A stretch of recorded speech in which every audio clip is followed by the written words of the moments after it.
That was a lovely introduction. Thank you so much for that. I have this habit of carrying chits in colleges, so. Well, before we get going, I have a confession to make. I became an actor because I had a problem. I was an introvert. You know, I'm the youngest in my family, and I was so pampered in my house that when I used to step out, I didn't know how to deal with people. So I gradually became this very shy introvert kid who could not talk. Well, I still cannot talk. And I have this stage fright. So in case, so what I do generally as an actor is I hide behind all these fascinating characters, and then I'm confident. But like right now, as I'm not acting, so there are problems that I'll screw it up. So excuse me if I falter, excuse me if I don't make sense, excuse me if I get a panic attack right now, but I'll try my best. We love you anyway! Alright, I would love to share my journey with you, my learnings, and in case you decide to drop out and join me in Bollywood, it will come very handy. So, I was thinking in the car, what do I talk about? What can I tell you that you already don't know? I'm assuming, and I think most probably, you guys are way much more smarter and better than what I was when I was your age. But after deep thinking, I zeroed down into two things that I can actually discuss about. These two things talk about chasing your dreams and actually living your dreams, which unfortunately nobody mentioned to me when I was starting out. And those two things are, can I write down? Can you see the boards? I always wanted to do this in front of professors, so I just sorry for that. So those two things are the biggest lie and the only truth about success that I was told about.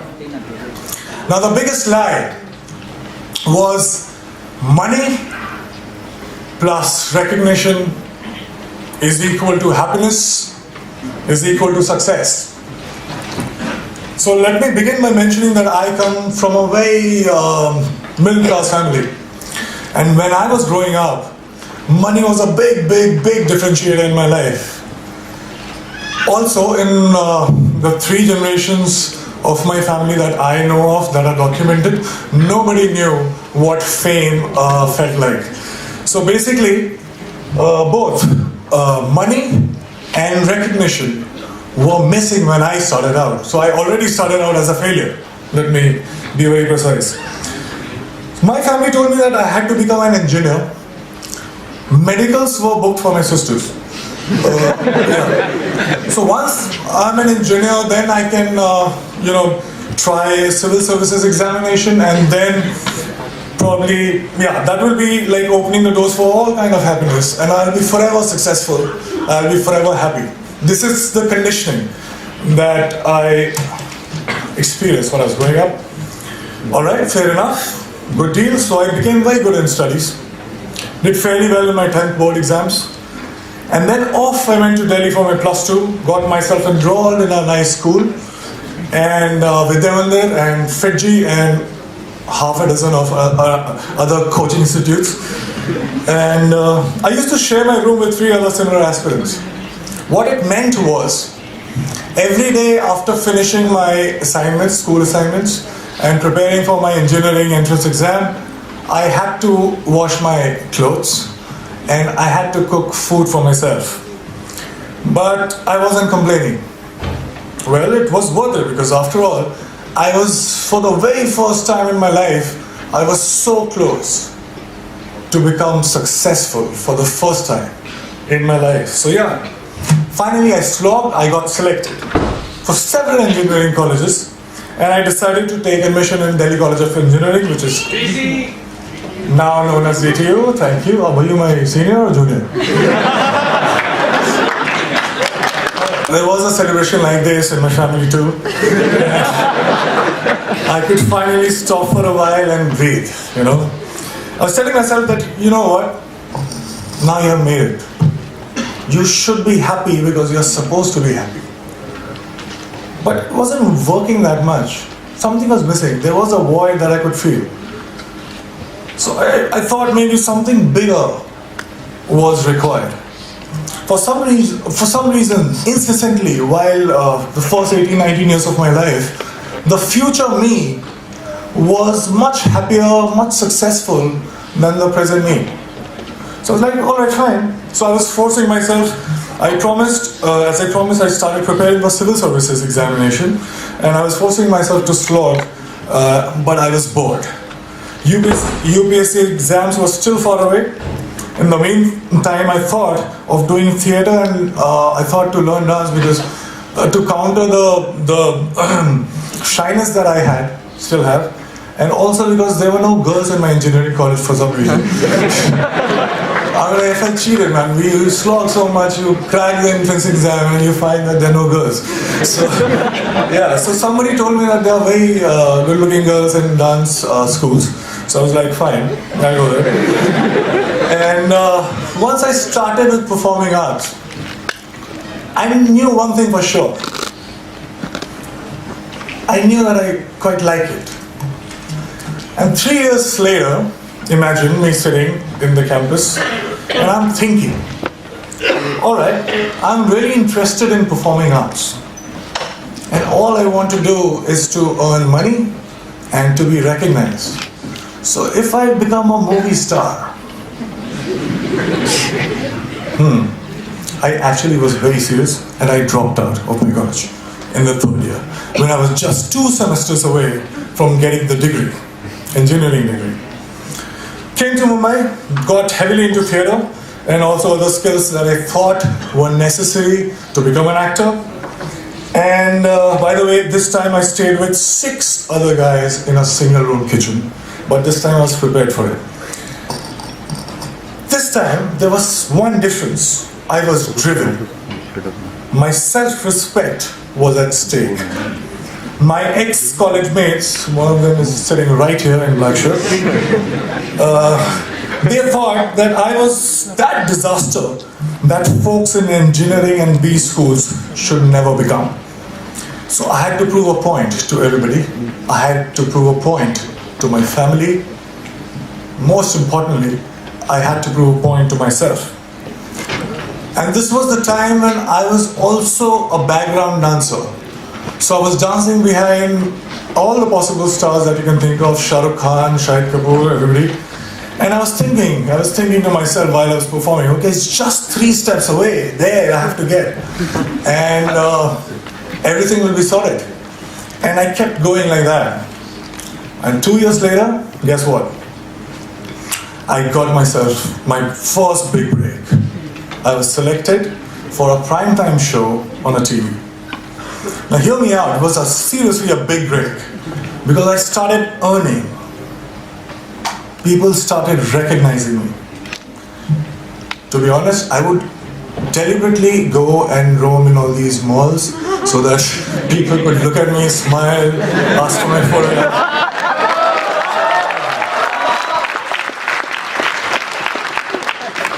And I was watching myself on TV for the first time. You have no idea how it feels for somebody like me to, I was looking at me and I was looking at myself every day on TV. It was a big, big, big high. I also suddenly discovered that I actually had many friends. I'm like, who were absent all this while, but suddenly they popped up. And the show became popular. I was making good money to a point that money stopped being a differentiator in my life. And I was becoming more and more popular. Now I cannot go to all those malls that I was going all alone. So I wanted somebody to be with me, to save me. I bought myself my first dream house. I bought myself my dream car. And just a note to you as well. I was getting such female attention that my engineering college friends could only possibly dream of.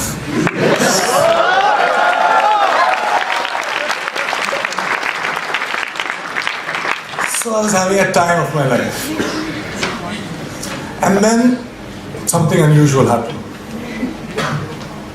I got used to everything. And I felt cheated. I stayed with all these dreams for 10 and 15 years of my life. I was promised happiness and I was promised success. But all these things stayed with me just for a few days. And I'm punctuating me because I started from zero money and zero recognition. So I was not happy. How can that it be?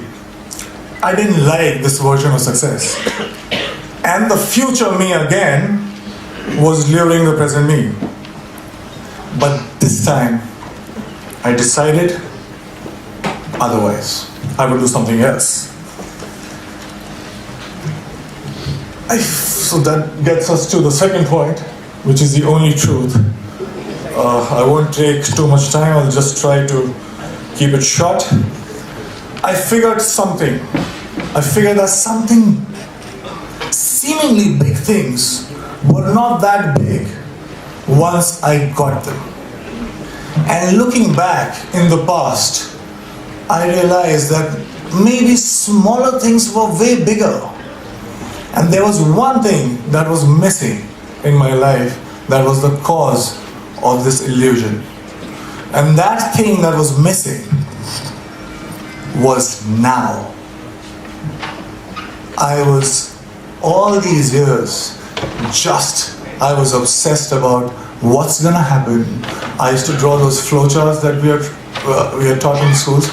That if this happens, I'll do that, and 6 months from now, I'll be here.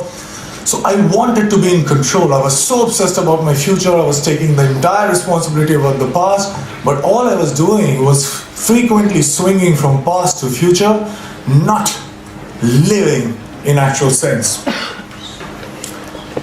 Well, I also figured that when I perform on stage or in front of camera, I'm so much excited. I am so much interested.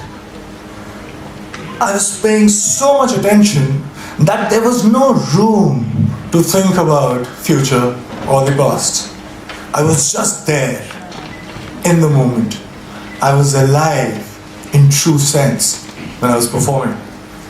And for the first time, trust me, in a long time, I understood the true meaning of success, which was not money plus recognition, but it was now plus excitement.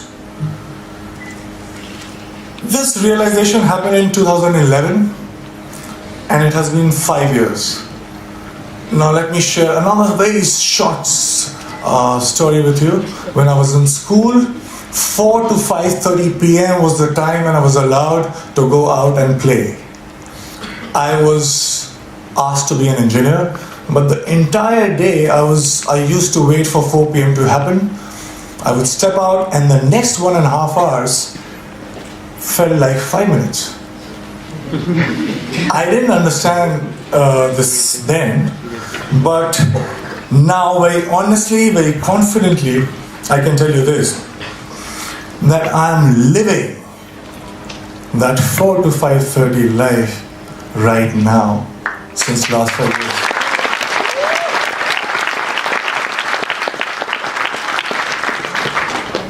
Cause and effects are not different. Excitement is the cause, excitement is the effect.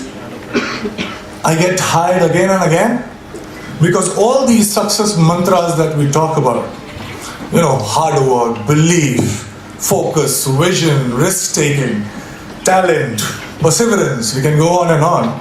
But all these success mantras are now the side effects of the process itself. I'm so engaged, it commands my attention so much that there is nothing else that I can think about. So hard work feels like hard work.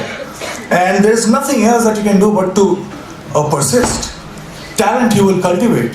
Vision you will get. Focus, there is no other way, because it's commanding your attention so much.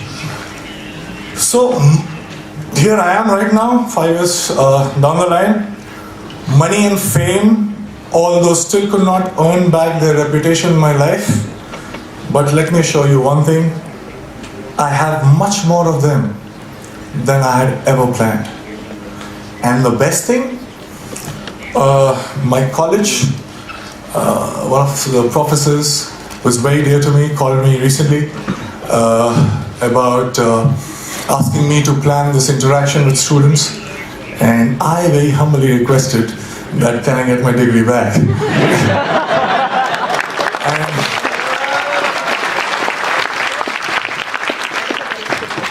and it's happening, and I'm very excited again. Thank you so much, guys.